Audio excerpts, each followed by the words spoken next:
Nous sommes dans la dernière ligne droite. C'est vraiment maintenant que tout se joue. Depuis sa naissance, TV Liberté a opté pour un modèle économique vertueux, le don. TV Liberté ne dépend pas des annonceurs, de la publicité, des banques, des partis, des oligarques. TV Liberté peut afficher fièrement son indépendance et son label 100% alternatif. Grâce aux donateurs, TV Liberté s'est développée, s'est professionnalisée, a amplifié son influence et massivement son audience. C'est grâce aux donateurs que nous pourrons donc poursuivre en 2022 ou pas. De votre mobilisation dépend donc clairement l'avenir de votre chaîne. Alors, je vous lance ce dernier appel avec la plus grande force. Donnez pour faire de TV Liberté le fer de lance de vos idées. C'est vraiment maintenant que tout se joue. 2022 est l'année de tous les dangers. Ils ne nous épargneront pas. En cette année décisive, TV Liberté est votre arme. Le fer de lance de vos idées.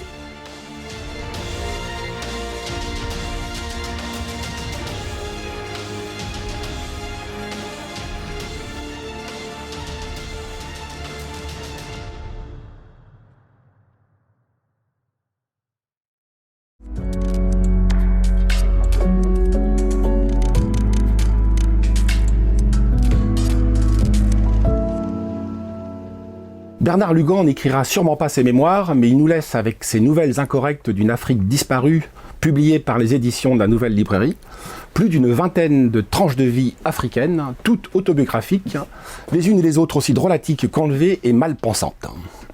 Mal pensante. Oui, ceux qui le connaissent un peu le reconnaîtront sans peine sous les traits de son narrateur, Henri Nérac, mousquetaire du roi, parti aux Afriques, comme disait Verlaine. À lui le panache, celui de Cyrano de Bergerac, et dont Edmond Rostand disait, parlant de ce fameux panache, que c'est quelque chose de voltigeant, d'excessif et d'un peu frisé, comme les moustaches de Lugan. Elles sont dalidiennes. Ce que Dali a le mieux dessiné, ce sont les moustaches. Il a voulu donner tort à son ami Federico Garcia Lorca, qui, fasciné par celle de Hitler, proclamait que les moustaches sont la constante tragique du visage de l'homme, la preuve par le chancelier. Même par les moustaches, disait Dali, j'allais surpasser Nietzsche. Bernard Lugan aussi. Les siennes sont paraboliques et ailées, à l'instar de ces nouvelles so-british, indépendance ou pas. Ce sont les Britanniques qui continuent de donner le ton. Style colonial old school, chaussettes remontées jusqu'aux genoux, chemise au pli réglementaire, short à 2 pinces et single malt. On commande d'ailleurs son whisky en tirant en l'air 2 coups pour un double scotch. L'allure de Blake et l'art de vivre de Mortimer, tout Lugan. Bonjour Bernard. Bonjour. Il y avait déjà le banquet des soudards, fable énorme, drôlatique, avec des pandards et des soudards. Aujourd'hui, il y a les nouvelles incorrectes d'une Afrique disparue. Pourquoi, Bernard Lugan, vous aventurez-vous de plus en plus souvent sur le terrain, non pas de la fiction, encore que le banquet des soudards, c'est une fiction, mais de la littérature? Est-ce que vous en avez un peu marre des travaux savants et sérieux que constitue votre bibliographie? J'ai quand même publié plus de 30 livres excessivement sérieux, plusieurs centaines d'articles scientifiques consacrés à mes domaines de recherche, aussi bien en archéologie que dans l'histoire de la région de l'Afrique de l'Est et des Grands Lacs. Je me suis dit qu'il était peut-être temps de mettre une flèche différente à mon arc, mais toujours des flèches qui frappent là où il faut, n'est-ce pas? Parce que ce n'est pas un exercice vain que je fais dans ces nouvelles. Il y a toujours un arrière-plan, j'allais dire un peu métapolitique, qui est très clair. Métapolitique avec beaucoup d'humour. Et puis surtout, j'ai eu le privilège de connaître un certain nombre d'aventures en Afrique qui sortent un peu hors du temps. J'ai un peu connu encore l'Afrique, terrain de jeu de l'homme blanc, n'est-ce pas? J'ai connu l'époque de l'Afrique avec les grands blancs. Aujourd'hui, c'est l'Europe qui est l'Europe avec les grands noirs. Hein. C'est plus le même monde. Et donc moi, ce que je raconte, c'est un peu cette Afrique des grands blancs, des personnages totalement sortis du réel aujourd'hui, totalement improbables, que j'ai très bien connus, avec lesquels j'ai vécu, et qui ont connu des aventures totalement extraordinaires. Mes personnages... Je raconte une Afrique des années 1970-1980. Donc, des hommes qui ont traversé les orages d'acier de la période 40, 45, 50 sont jeunes encore. Ils ont 35, ils ont 40 ans, ils sont dans la force de l'âge. Et ils continuent à vivre comme ils avaient vécu, des esthètes, des mousquetaires, des lansquenets, des reîtres, des soudards, des poètes, des personnages. Et ce sont ces personnages que je raconte, que j'ai fréquentés, bien entendu, et que je mets en scène. Ouais. Quand vous parlez de terrain de jeu, on a même presque l'impression, moi je fixerai le curseur chronologique dès 1945, mais on y reviendra, de 45 à 70. Hein. Mais c'est un terrain de jeu. Moi, j'irai plus loin, parce que moi, je raconte des aventures jusque dans les années 80. Parce que, effectivement, dans les années 70, tout ce qui est ex-Afrique française de l'Ouest est devenu une Afrique, comment dirais-je, mise aux normes. C'est terminé.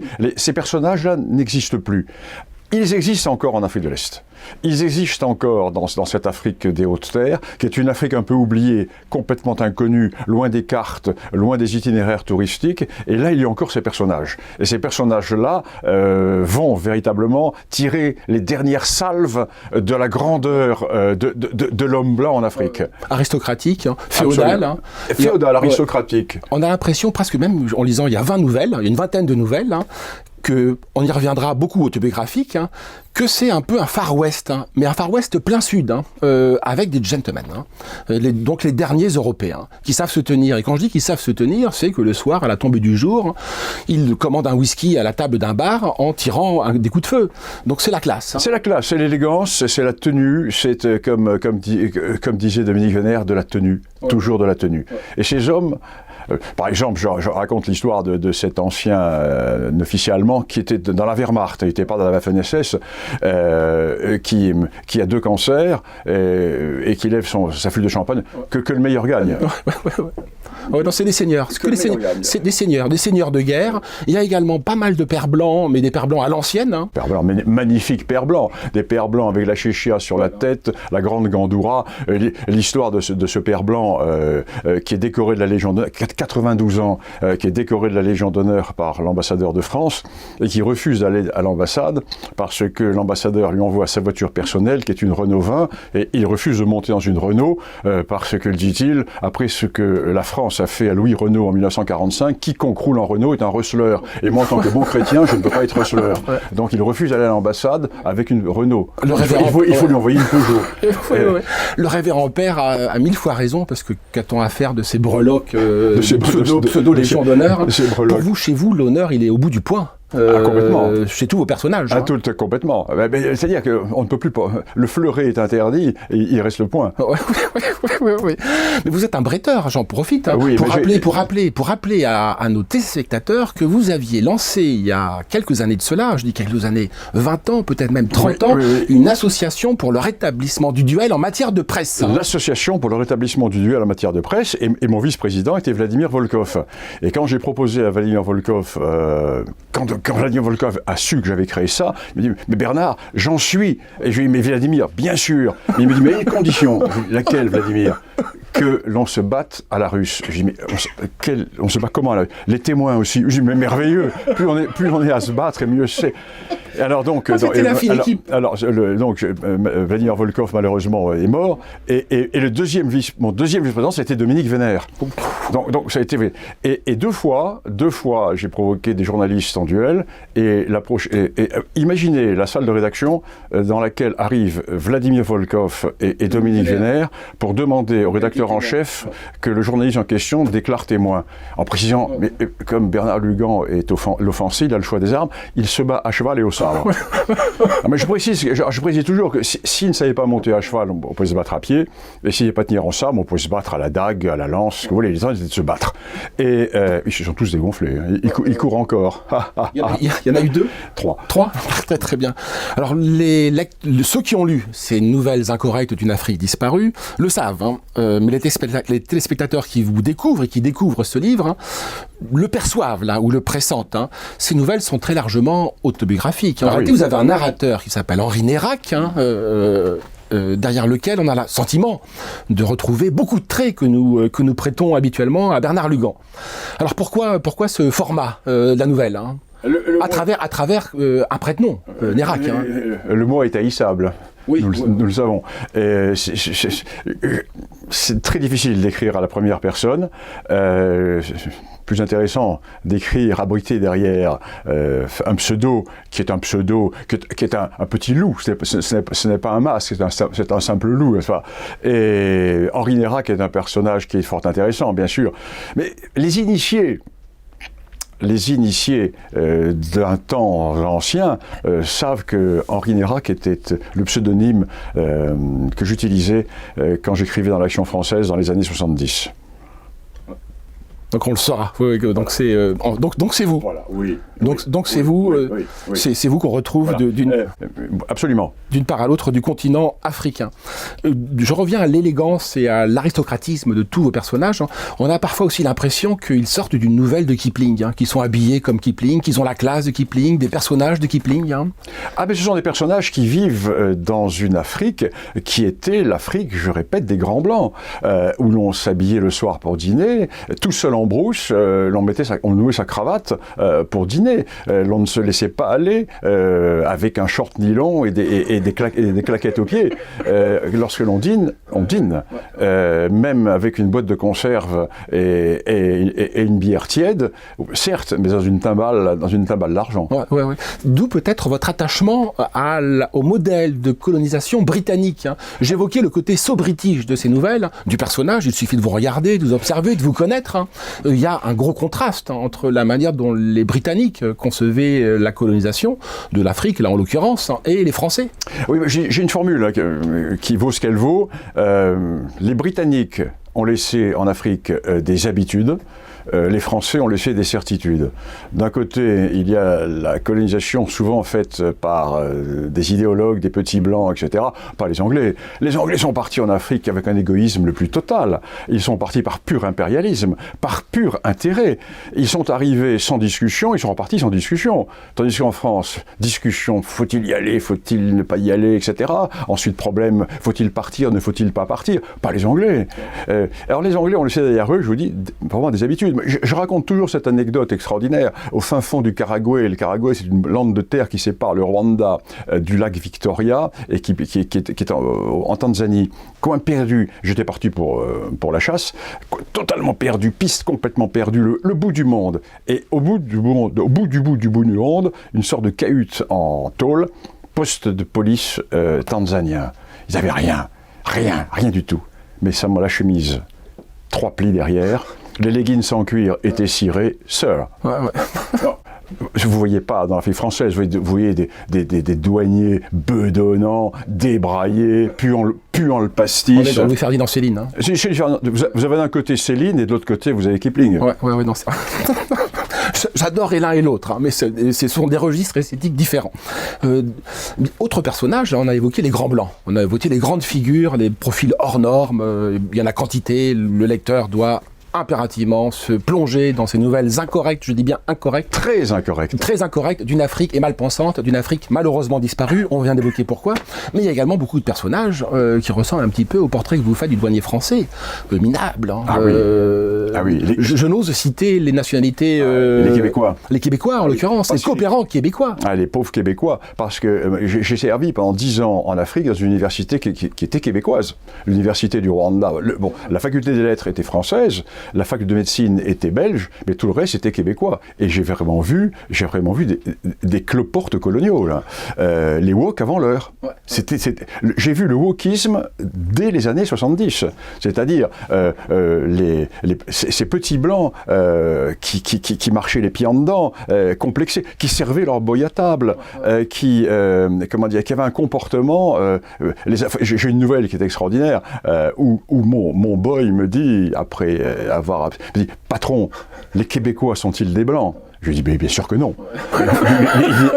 Évidemment, non. Et il est rassuré. Il est rassuré. Bon. Parce que ce faisant, ils détruisent l'économie africaine. Hein. Complètement. Précisément. Je raconte l'histoire de ce...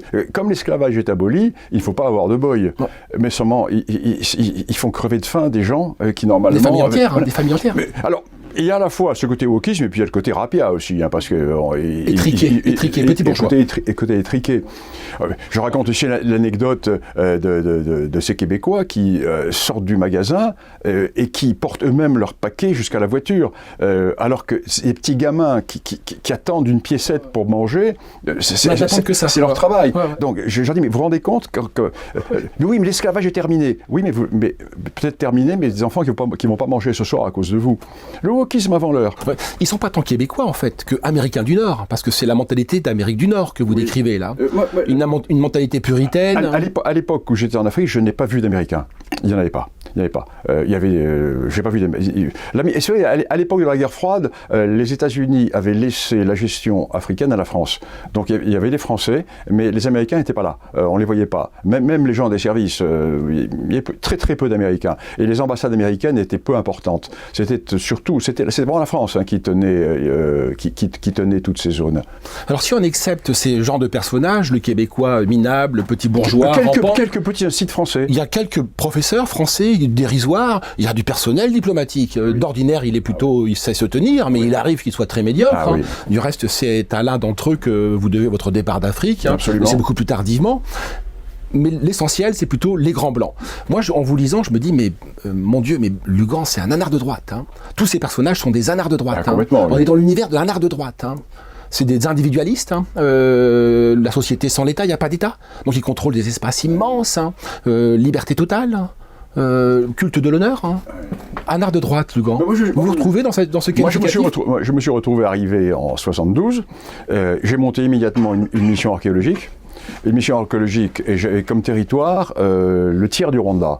Ce qui est colossal. Hein. Colossal. Dont le parc national de la Kagera, la réserve de chasse de Gabiru.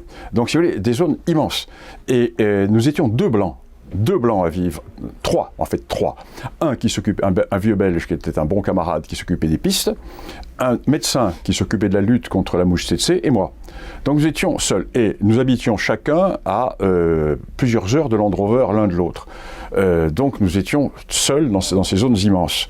Et moi j'avais mon équipe d'une quinzaine de gars pour mes fouilles archéologiques, plus une équipe d'une 8aine de gardes, parce que c'est une zone difficile, sur la frontière de Tanzanie, il y avait des braconniers, des infiltrations, etc. Donc je faisais à la fois de la lutte contre le braconnage et de l'archéologie. Et je me suis retrouvé donc tout jeune arrivant au Rwanda, à la tête d'une équipe de 20 à 25 Rwandais, et sur un territoire gigantesque, où je chassais pour nourrir mes hommes, etc. Je devais les soigner, donc c'est une Afrique qui n'existe plus. Ça n'existe plus. Ça n'existe plus, c'est terminé, il faut oublier le romantisme de l'Afrique. Ouais. Maintenant, si vous voulez voir l'Afrique, vous allez à Barbès-Rochechouart, c'est pas la peine de faire un long voyage, vous avez l'Afrique sur place.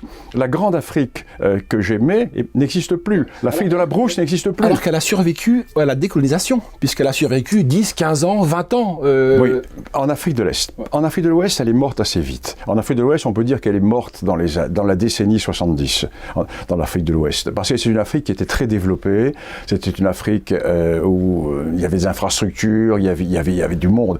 Mais dans ces zones perdues, de l'Afrique orientale et de l'Afrique centrale, ça a survécu. Ça a survécu. Je suis parti en 83. Disons que ça a survécu jusque dans les années 80. Les derniers soubresauts. Moi, je suis parti au bon moment. Grâce à mes amis socialistes qui m'ont mis à la porte, je suis parti, si vous voulez, encore dans la lancée de l'Afrique des Grands Blancs. Les nains, les cloportes, les lapins de coursive et les queues plates n'étaient pas encore là. Les moucherons et les pucerons. Pour de nouvelles aventures en France. Vous arrivez au Rwanda 72, je dis pas de bêtises. Septembre 72. Vous commencez à enseigner à la grande université de Butare, du Rwanda. Tout de suite. Vous êtes prof d'histoire. Hein. Histoire de l'Afrique. Histoire de l'Afrique, ouais. Et vous découvrez, alors vous le saviez avant, bien sûr, mais là vous le découvrez sur le terrain. C'est la réalité ethnique de l'Afrique. Ah ben là, tout de suite. Quand vous arrivez au Rwanda, vous êtes véritablement dans l'exemple même. Vous pouvez, à moins d'être aveugle. Mais ils le sont, vos collègues sont lions aveugles. Hein. Ah oui, ils sont délibérément. La cécité volontaire. Ouais. La cécité volontaire. Vous êtes vraiment, vous voyez tout de suite la différence. Vous comprenez tout de suite les rapports. Là, vous prenez si vous C'est voulez, comme si vous voyez un lion et un gnou. Vous savez que. Oui, voilà, vous avez la grande réalité qui s'impose à vous, et puis tout le non-dit. Ouais. À la fois la réalité et le non-dit, car tout est présent, tout dépend de là, mais personne n'en parle. Alors là, c'est très intéressant, parce que là, vous faites la synthèse et vous commencez à voir les choses. Et puis vous vous faites déniaiser. Moi, je me fais déniaiser politiquement, pas politiquement, parce que j'étais... C'est antérieur, mais sur l'Afrique. Hein. J'étais pour l'Afrique. Je me fais déniaiser ethniquement en février 73, les premiers massacres à l'université. Au milieu de la nuit, le massacre a lieu entre Tutsis et Hutus, etc. C'est ce que vous racontez. Ça, je le raconte. Ce que vous racontez. Mais je ne raconte pas tout. Ouais, mais ce que vous racontez déjà suffit et fascinant. On est scotché par cette nouvelle, Hutu qui rit, Tutsi qui pleure et réciproquement. Ouais. Les étudiants la veille se parlent. 8 jours avant la fête. Et 2 mois après, ils se réconcilient. Mais il n'empêche, ce soir-là, c'est à la machette. Vous qui avez fait une thèse, que je ne dise pas de bêtises, sur le sortilège. Ma thèse de doctorat de d'État, la vache, en 5 tomes, 1800 pages, entre les servitudes de la houe et les sortilèges de la vache, le monde rural dans l'ancien Rwanda. Alors quand j'entends des crétins qui parlent du Rwanda, qui parlent de ce qui s'est passé au Rwanda, je rigole, parce que 1500 pages de thèse, 5 tomes sur la question, donc le problème ethnique... Et puis sur la grande fracture, en fait. Je connais un peu. J'explique dans ma thèse comment la société rwandaise s'est construite depuis 1000 ans autour de ce dualisme. Le dualisme de la vache et de la houe. Le dualisme de la sédentarité, de la double sédentarité. Les pasteurs qui sont obligés de se sédentariser parce que l'espace diminue en raison de la démographie, et qui sont en combat avec les agriculteurs qui, eux, sont déjà sédentaires. Et comment vont-ils sauvegarder les biens de la vache contre la rapacité de la houe, comme dit la formule du vieux droit rwandais, eh bien, en esclavagisant les agriculteurs au profit des pasteurs et en mettant au sommet de la hiérarchie la vache. Et l'homme va dépendre de la vache. Bon. Évidemment, tous les crétins de presse qui parlent du Rwanda et du génocide n'ont jamais entendu parler de ça, mais ils se permettent de donner des leçons. Oui, ils n'ont pas l'arrière-plan. Vous mettez l'arrière-plan, et cette nouvelle, elle est vraiment... C'est l'histoire. C'est l'histoire, et puis c'est l'histoire en direct. C'est un pré-génocide, c'est pas un génocide, loin de là, mais ce sont des meurtres de masse au sein de l'université. Oui. Vous-même, vous arrivez à sauver quelques-uns ou quelques-unes de vos étudiantes. Les deux, moi, mais à l'heure actuelle, dans l'entourage du président Kagame, où je suis un maudit, il y en a 2 ou 3 qui me doivent la vie. Ils le savent très bien d'ailleurs.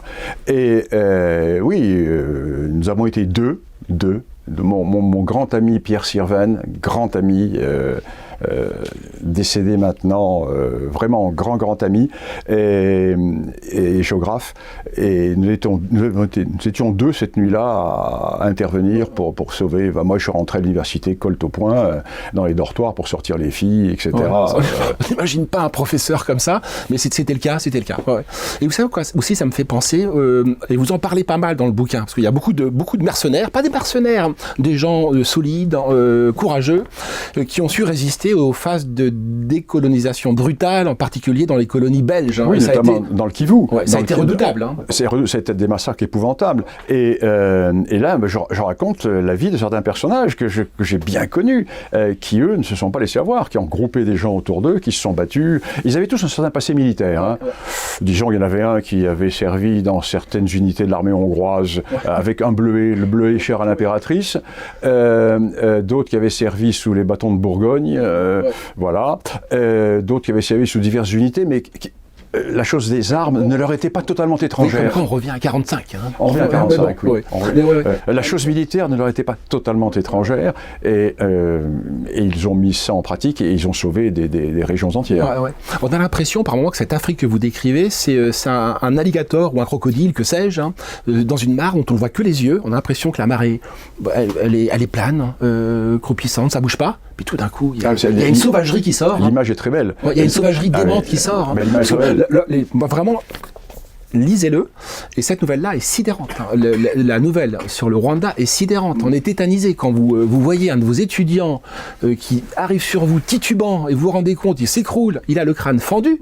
Genre on n'est plus dans la housse, hein, je cherchais le titre de la thèse, c'est la machette. Hein. Et derrière, les autres qui sont également mes étudiants, qui me disent, monsieur, très poli, parce que, monsieur, n'avancez pas, ce n'est pas l'affaire des Blancs. Ouais. Classe. Ouais, la classe. Hein. Et puis il a compris ce qu'est l'Afrique. Hein. L'Afrique, sa définition est technique, sa définition est raciale. Hein. Le blanc est là. C'est pas votre affaire. Ouais. C'est pas votre affaire. Aujourd'hui, c'est vous qui massacrez cela. Demain, ça sera le contraire, mais je viendrai vous chercher aussi. Donc, laissez-moi passer. Il y en a un qui lève sa machette, il ne l'a pas levé longtemps, parce que un petit canon noir, ça l'a fait baisser tout de suite. Oui, c'est Harrison Ford dans les Entourages perdus. Ouais. Bataille. Ouais. Dites, comme on en parle, mais je fais un saut dans le temps, votre dernière nouvelle concerne le Rwanda aussi. Vous êtes assermenté par le tribunal pénal international de La Haye. D'Arusha. D'Arusha, au grand cirque d'Arusha. Ce que vous racontez aussi est surréaliste. Là, sur des juges, alors là, ils ne sont pas québécois, mais peut-être avoir un juge canadien peut-être, ou finlandais, que sais-je, qui ne comprennent rien à rien. Australiens, qui ne comprennent rien à rien. De quoi se mêlent-ils Justice internationale. Mais là j'écrirai d'autres choses sur le tribunal, parce que j'ai été 10 ans expert. Non, pardon. J'ai été expert dans 10 affaires pendant 8 ans. Donc j'ai vraiment vu de l'intérieur le tribunal pénal international. Mais il y a des choses extraordinaires à raconter. J'ai vu des choses mais merveilleuses, qui vous rendent tout à fait, qui vous mettent sur l'arrière-main par rapport à la justice d'exception internationale. Déjà que notre justice, qui n'est pas d'exception, parfois laisse la porte ouverte à certains commentaires qui sont légitimes. Mais alors là, c'est surréaliste. C'est la common law sans la pondération anglaise. Vous voyez, la common law sans l'habeas corpus. C'est le surréalisme total. Ouais. Et l'arbitraire. Et l'arbitraire dans ces cas-là. Complète. Les condamnés, par définition coupables, vont rester en préventif parfois pendant 8 ans. Et le procès va durer pendant 5 ans. Et quand le procès aura lieu, en fait, la cause pour laquelle ils ont été accusés n'existe plus, parce que les accusés principaux ont été acquittés, mais eux vont être quand même condamnés au nom d'un acte d'accusation obsolète qui n'existe plus. C'est totalement fou. Pour un juriste, il y aura une thèse merveilleuse à faire, qui sera faite un jour par des juristes, par les gens qui travaillent dans le système du droit romain, dans notre système de droit, où il existe quand même un juge d'instruction. Un juge d'instruction qui, malgré tous les défauts que peuvent avoir certains juges d'instruction, ils font au moins un travail en amont. Or là, pas du tout. Au TPIR, s'il y avait eu des juges d'instruction, les 3/4, je dis bien, les 3/4 des accusés n'auraient même pas été convoqués. Il y avait des salopards qui étaient clairement coupables, mais notamment les officiers supérieurs, les militaires, n'auraient même pas été convoqués devant le tribunal. C'est totalement sûr. Ils ont tous été condamnés à la prison à vie. Dites, Bernard, dans ces cas-là, il vaut mieux le duel est un bien meilleur tribunal, constitue un bien meilleur arbitrage. Là, vous prêchez un converti. J'ai toujours dit, très bien, vous rendrez compte, je vous poursuis en justice. Le temps que nous prenons. On se serait retrouvés tous les deux. D'abord, pif paf poum, sachant que j'allais venir vous montrer, vous faire sentir le son du sabre. Vous n'auriez pas écrit ce que vous avez écrit. Déjà, vous ne l'auriez pas écrit. Mais même, je vous aurais pas tué, j'aurais fait une belle estafilade. Vous l'aurez bien porté dans les salons le soir. Et puis un coup de sabot du cheval. Un petit sabot du cheval. Mais alors, je voudrais la vertu du duel, merveilleux, parce que vous regardez, tous ces plumitifs, tous ces petits mecs de la presse qui vont salir une réputation pour faire un bon mot, ça.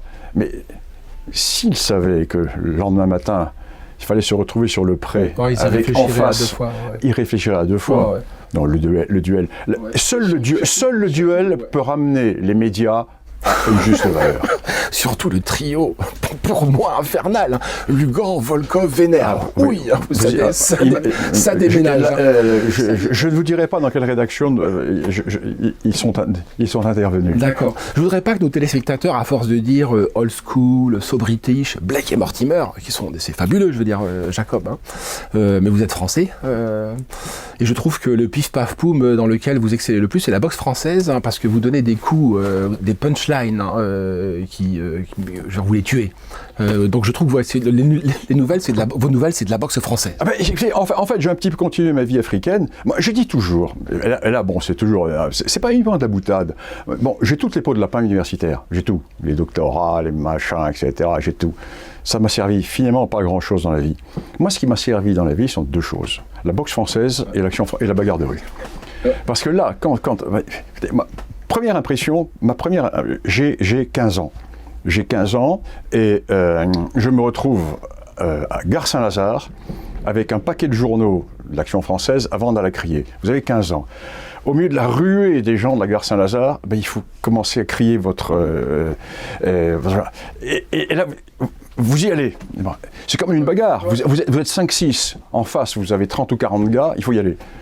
Bon, vous y allez. Mais ça, c'est l'école de la vie. C'est l'école de la vie. Ouais. Le reste, les pots de lapin, les doctorats, bon, ok. Il en faut.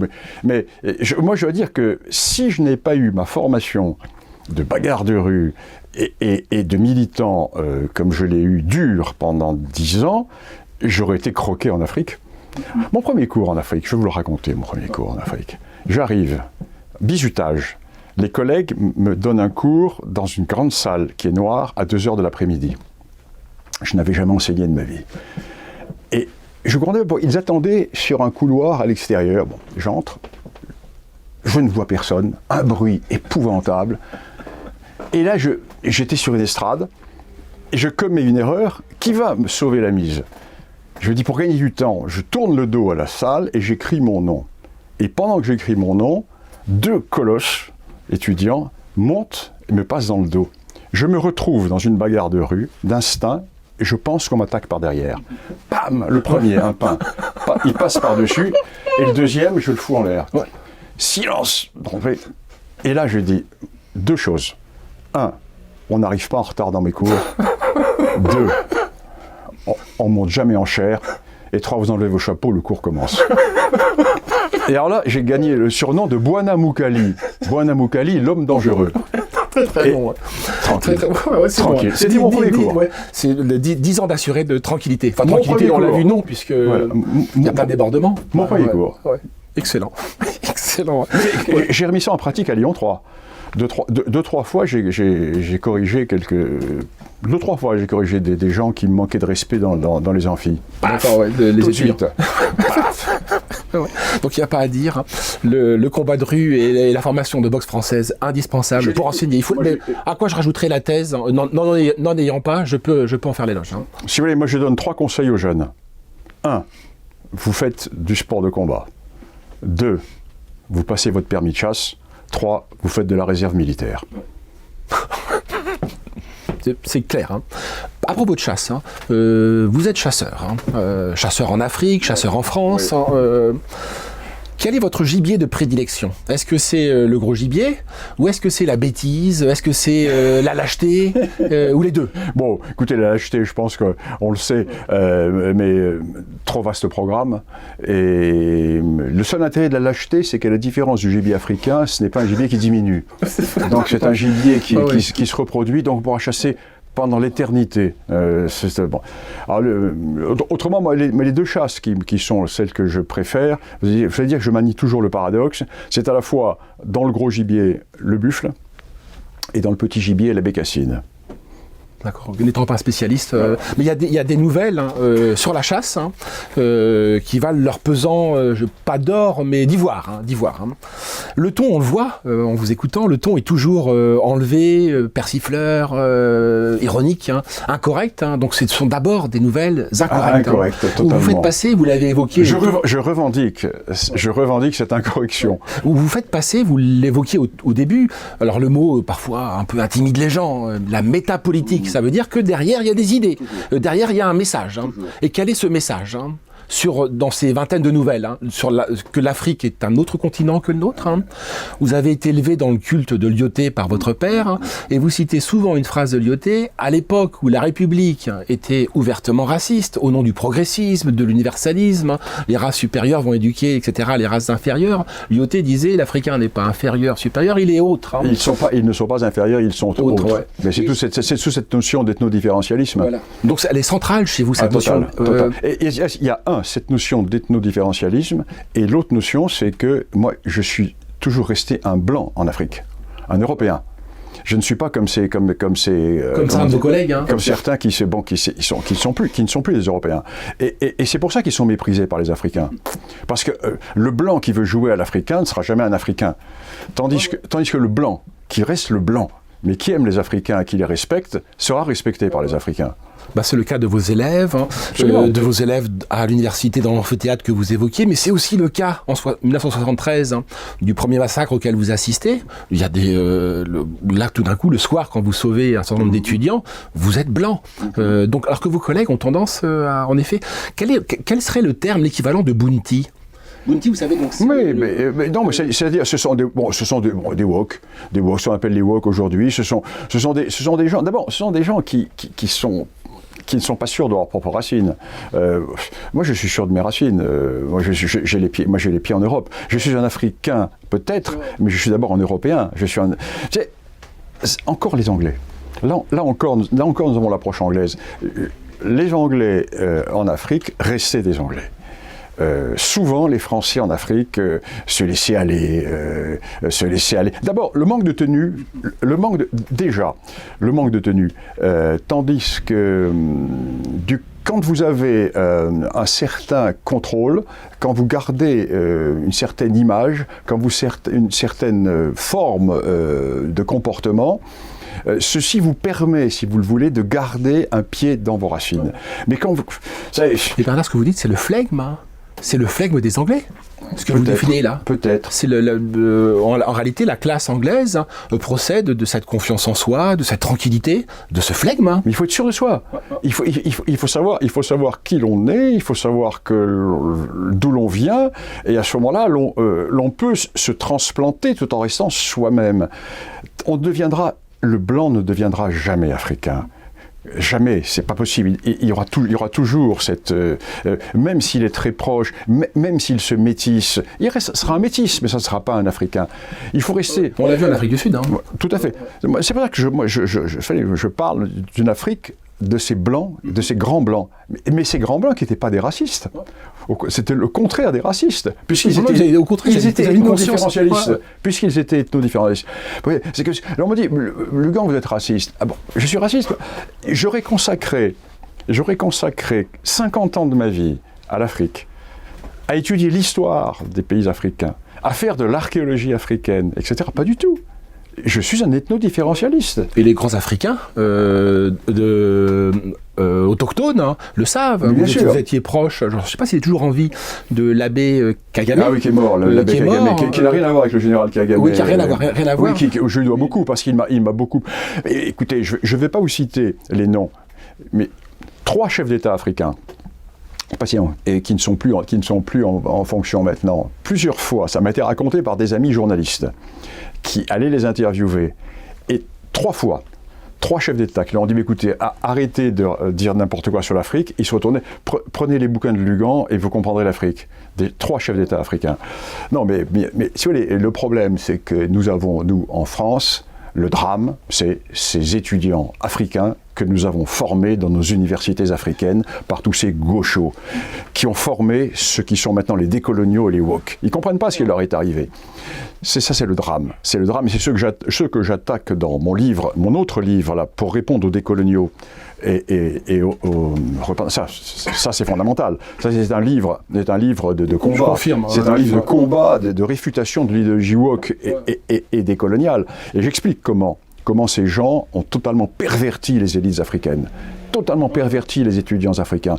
Alors du temps où, à l'époque de Giscard, nous avions des grandes universités africaines, françaises en Afrique. Nous avions Dakar, nous avions Abidjan, nous avions Brazzaville, nous avions Boutaré et nous avions Tananarive. Donc nous avions là des universitaires français qui formaient des Africains sur place. Alors bien, au niveau du doctorat, ils venaient en France, mais jusqu'au niveau du doctorat, maîtrise, etc., nous les formions sur place.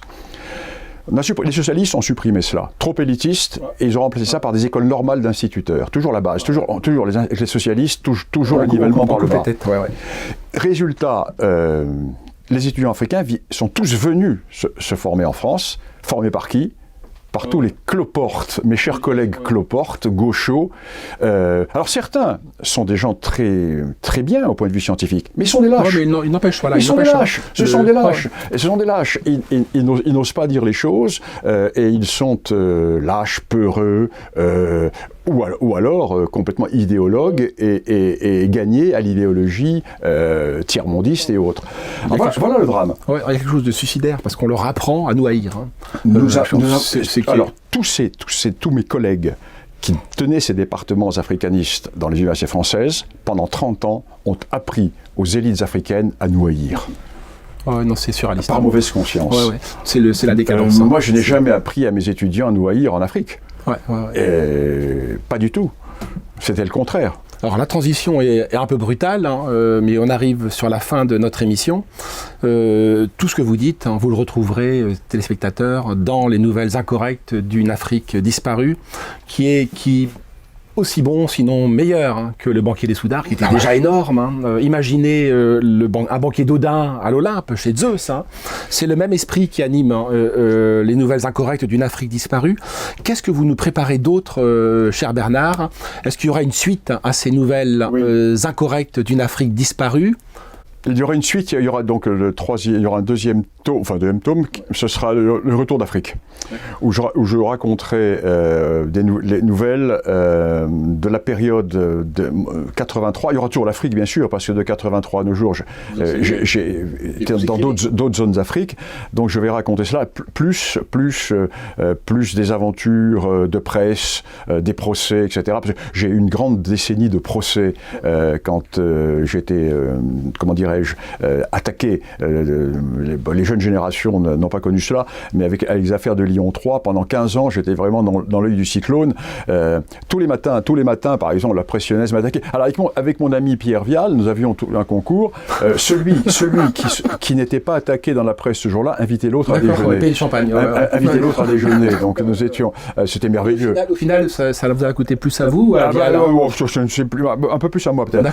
Et c'est merveilleux. C'était merveilleux. C'était les attaques tous les matins dans la presse, etc. C'était une très belle période, très stimulante. C'est au nom de la qualité des ennemis. Très amusante. Et puis la période également du pèlerinage de Martel, où j'avais créé ce pèlerinage de Martel qui a duré 10 ans, et où nous avons eu alors des épisodes extraordinaires avec grève, les sirènes des pompiers, le monument aux morts caché par des bâches noires pour pas qu'on puisse le voir en passant, commerce mort, les magasins fermés, on se faisait tirer dessus avec des chevaux, ils nous tiraient en l'air avec les chevrotines qui nous retombaient dessus, les barrages de garde mobile pour nous empêcher de passer, etc.